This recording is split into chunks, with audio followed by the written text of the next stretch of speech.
చేయూత ఇచ్చే అమ్మాయి.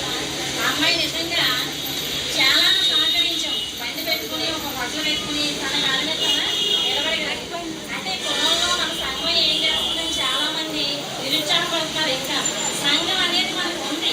ఆ సంఘంలో కొంతమంది పెద్దలు ఉన్నారు, ప్రెసిడెంట్ సెక్రటరీ, కొంతమంది కుల సభ్యులు ఉన్నారు.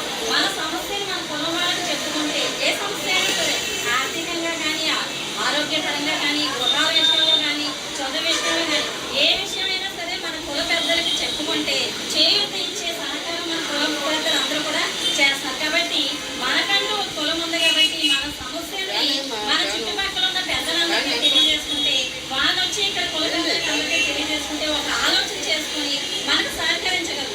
ఎందుకంటే మన సమస్యలు మన దగ్గర పెట్టుకుంటే మనం పరిష్కరించుకోలేము.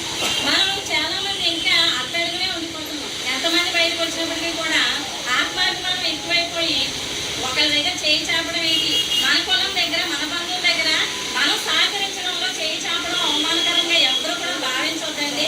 చాలా మంది ఇంకా మిడిల్ క్లాస్ మధ్యతరగతి కుటుంబ సభ్యులు ఉన్నారు.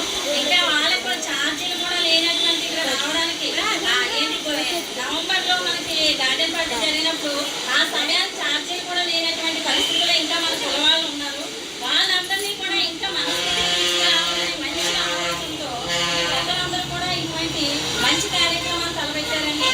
మరి ఈ యొక్క ఆలోచన వచ్చిన సత్యనారాయణ గారు నిజంగా అభినందనలు తెలియజేస్తున్నాను.